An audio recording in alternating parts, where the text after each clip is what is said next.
Hey Hotshots, Jess with Emotional Fire Academy here today to talk to you part 2 of the series about resiliency for highly sensitive people. Today we're going to be discussing social support in a way that I guarantee you are not going to see anywhere else on YouTube. So watch all the way to the end, like and comment, interact with my videos. I would love to hear from you, and yeah, just know who's out there listening to my messages. I'm here to interact, so I respond to every comment I get on my videos, just FYI. So, yes. So who am I? I'm Jess. Welcome to Emotional Fire Academy. This is a channel for people who want to do amazing shit. Whether you're a highly sensitive person who wants to master your emotions, or you want to create massive success in your life, or you fill in the blank. Whatever is your goal, I can help you get there with all of my magical techniques. So, and who am I? I'm Jess. I am your guide in this journey. I am a master NLP practitioner and a former firefighter and coach and consultant to people who do want to create amazing stuff. So, I identify as, first responder, HSP, law of attraction student and teacher. I'm all of those things, renegade, wrapped into one. So if you're any of those identities, we'll totally get along just great. So go ahead and subscribe to my channel if you are like, oh yeah, that's me. Go ahead and hit the subscribe button, hit the bell to be notified when I put out new videos. I put out weekly videos covering content to help you do all of that stuff I just mentioned. So there's my plug.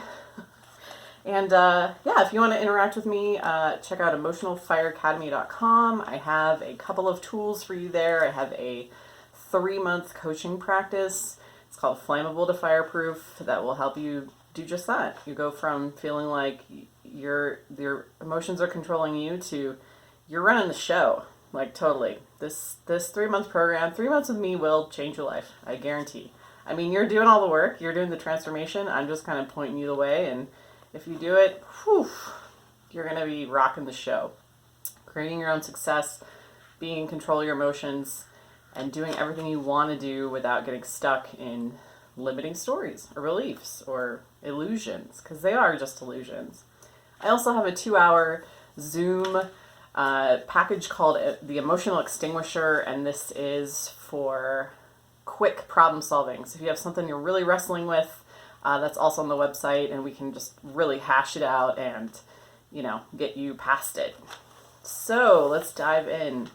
So this is a 4-part series. Part 1 was about confidence. Go ahead and check that part out first. If you haven't seen it, I'll put the link above. This is part 2. So in part 2, like I said, this is going to be a really unique video. I flowed a lot of great ideas today, and so I'm going to be using the language of all of those ideas to appeal to a very wide audience. So, what is social support and resiliency actually? What is it? How are they connected? So, social support is purportedly an element of resiliency. Feeling like you have people out there in the world that are aligning with you, that are there for you emotionally, no matter what you're going through.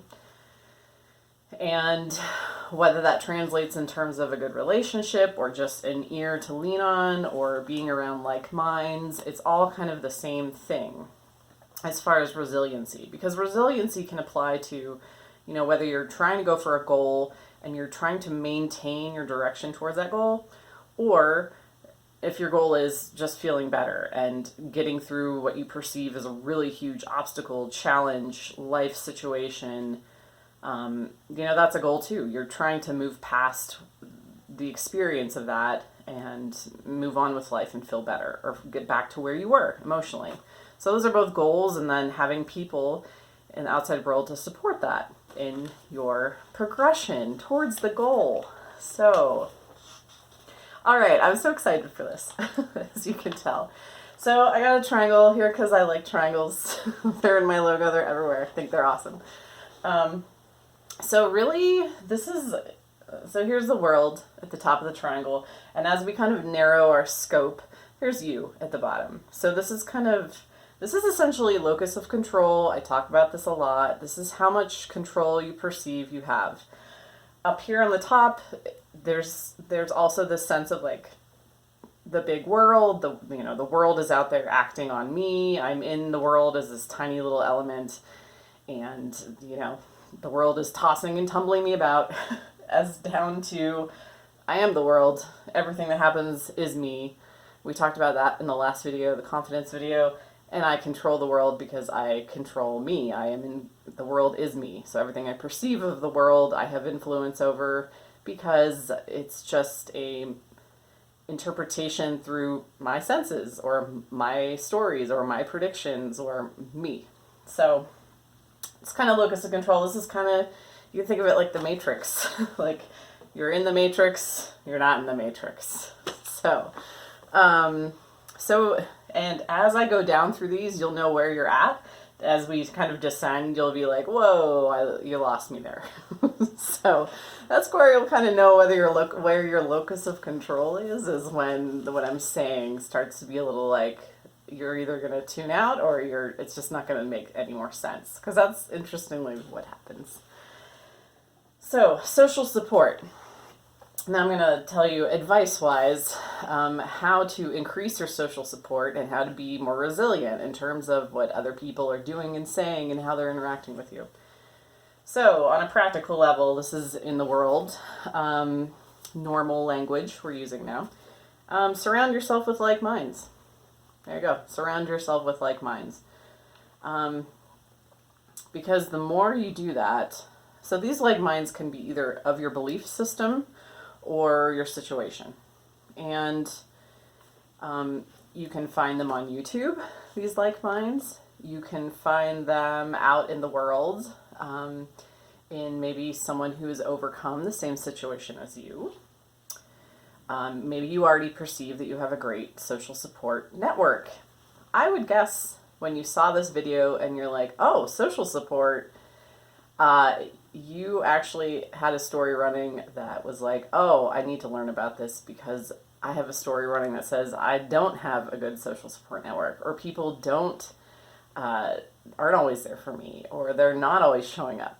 So if that's you, stay tuned. I mean, really, watch all this. This is going to help for sure. So maybe your friends and family aren't, you have a story running that they're not really supportive. And that's okay. It's just a story. We're going to get to that next. But surround yourself with like minds on a practical level. Go find people, it's what you consume in terms of other people that look like other people. So if you literally are alone in the world and all you have is YouTube, that's okay. Surround yourself with like minds. Watch, if your friends and family just don't get you, or they don't agree with you, or you don't feel comfortable discussing your emotional situation or your goal with them, if you can't tell them that you secretly want to learn to levitate or that, you're really hurting inside, like find it in any way you can. I love YouTube as a medium. Obviously, I'm on it and, being an influencer, but you can use, that's what YouTube is great for. But there's also books and movies and any type of image or auditory or anything you can consume where you're aligning with like minds, because the more data you're putting in, you're helping, you're kind of reprogramming yourself to be like, oh yeah, I'm part of, even if it's not a physical person. And with COVID right now, like sometimes that's what we have to do is like, I hang out with Tony Robbins a lot. Do I really? Well, yeah, I do. I hang out with what he outputs, I input.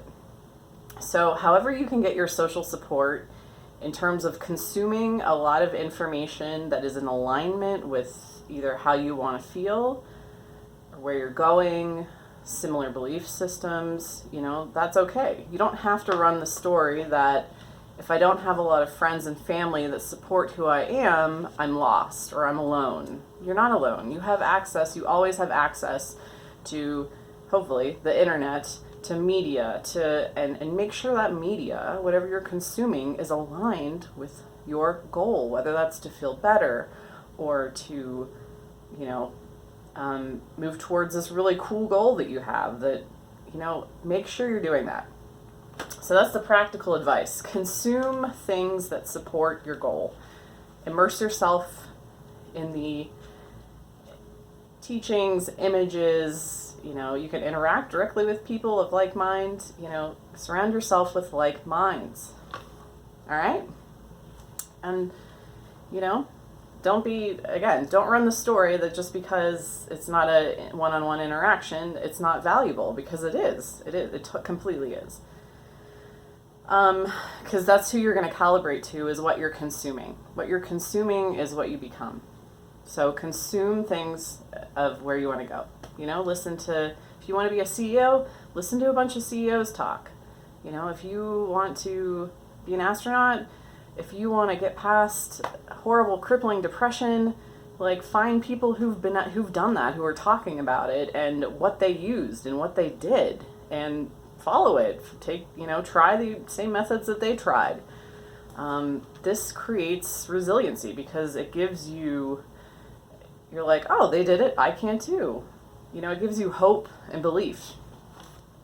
All right, so we're descending now into NLP land. So story. So what does social support have to do with resiliency as far as language?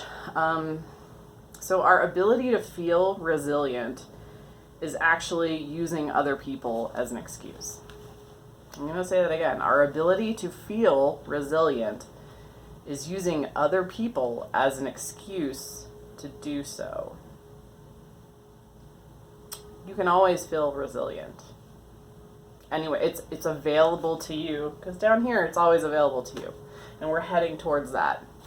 It's always available to you 100% all the time. It's never far from you, because you are resiliency. You self-generate that. But we're not quite there yet. Let's back up a little bit. So my question to you is, how does your sensation of resiliency change in relation to your story of social support? So if you're telling yourself the story, this is all about story. How are you using your language around, I am supported by people around me, right? Someone has my back. My friends and family support me no matter what. Are those the stories that you're telling yourself? Because if they are, you're going to feel resilient. You're going to feel like somebody is there for you. It's when you tell yourself other stories that then you're going to have the negative experience of, I feel unsupported. I feel like I'm going to crumble. You know, nobody's there for me. Nobody has my back. I'm totally alone in the world. I have no one to lean on. If those are the stories you're telling yourself, you're going to feel negative emotion. So change your story. Tell a better story. Because really the story is just seeking permission in others to feel better. It's like, well, I don't have anyone, therefore I feel crappy. You know, there are people out in the world who are alone and are completely emotionally self-contained and feel happy and joyful. There are people who are surrounded by tons of friends and family who are there to support them, who still feel horribly alone and unsupported and unresilient. So it's the story. When you start, check your stories, check your language. How supported do you feel? What stories are you telling yourself about how supported you feel? And thus, when you change them, how does that change your sense of resiliency? Your sense of being able to be supported and loved and cared for and able to handle anything life throws at you.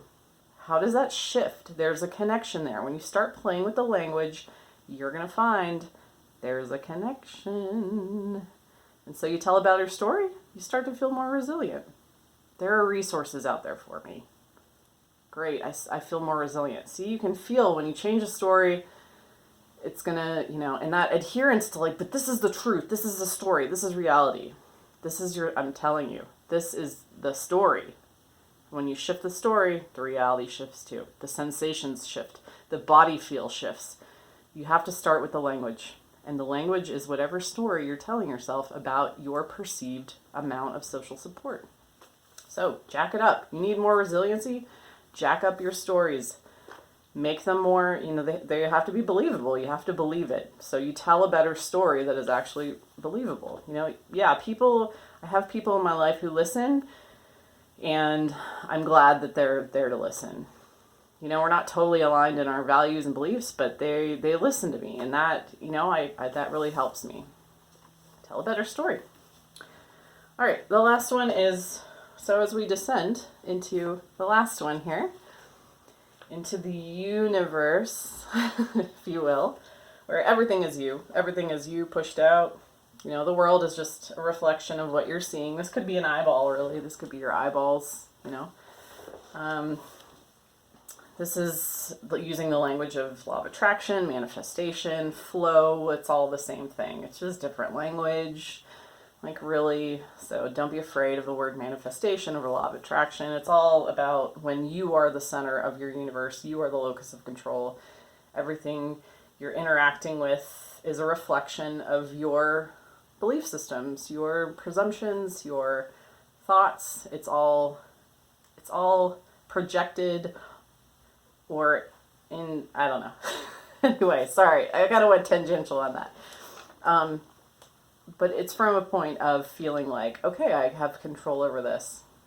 So what can I do? When you have that total control of social support, well, geez, the sky is the limit on this. So, gosh, where do we even start? So, a really good question is, how do you support yourself? The social support really is, so everybody's you pushed out, so if you're not perceiving that people are supporting you, how are you supporting yourself? Do you abandon yourself when you have a negative emotion come up? I didn't even realize I was doing this, and when I shifted this and stepped into the universe and started showing up for me and not abandoning me, I became completely emotionally self-contained. And thus, resiliency just happened naturally, And social support followed because the world then reflected me. And this is a feeling of, I always show up for myself. And in doing that is when you have a negative emotion, not abandoning yourself. And how do we do that? So subtle ways that we abandon ourselves are going to other people and talking things out. This is actually, I used to do this a lot. I still do it, and I'm trying to quit. I still do it a little bit when I'm in the throes of something. But at the end of the day, I can, if they're not available, that's cool. I can tuck in and, and take care of it all in here. Other ways that we subtly abandon ourselves in times of high emotion and thus deny our own resilience, the own resilience that comes from within, are eating, overeating, drinking, drugs, blaming others, projecting it out and saying it's his fault, it's her fault, it's a situation's fault, it's, and labeling it as a problem. And then being like, once that problem's resolved, then I'll be okay. Then I will be okay. Bring it back in, because it's all you. So learning, it's just like first aid. When you get a cut, you have to apply the pressure immediately. You apply the pressure to yourself immediately. You hold yourself, you hold that arm, and you, in doing that, you are helping yourself heal. Right? You're healing yourself in that moment. You're like, nope, not gonna bleed out today.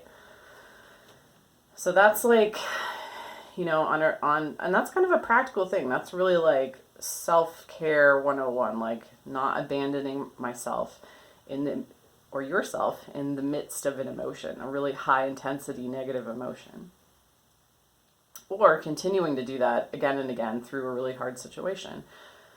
Or when you're heading towards a goal, really coming back into yourself. And in other ways, what other ways can we do it also? Since it's in the universe, it's all about whatever you want, whatever you want. You know, you can have the experience in your mind of having, you can step into the consciousness in the universe of being really socially supported. You know, of being like, my friends really show up for me. Like, and then having that, stepping into the consciousness of that, my friends really show up for me. Like, you kind of ignore what's actually happening in the 3D. You step into inside, like, my friends really show up for me. Like, everybody shows up for me. I'm so loved and supported. I am supported. You embody a consciousness where you have complete social support, the social support that you want, and then you live in that reality. You experience that, the sensations of that, the feeling of that, the thoughts of that social support, and then slowly, maybe even quickly, your outside reality, it'll reflect out, because everything is you pushed out. So if you feel that way, the outside reality will conform to that. So these are all ways that we can get the social support we need, feel supported, feel loved, feel resilient through the eyes of social support. Because really it is just an excuse to feel resilient. We use other people as our excuse, whether we're going to feel resilient or not feel resilient. And really at the end of the day, it's us. We can feel resilient at any time. We can summon it at any time and work from a place of resilience, whether or not people are agreeing with us. And if they're not, I just gave you a bunch of ways in order to overcome that. So I hope that helped. Comment below. Let me know where on the scale you landed, and if the universe made sense to you, if the practical advice made sense to you, and what you're doing to align your social support with your own resiliency. I'd love to hear from you. Thanks for watching. Later.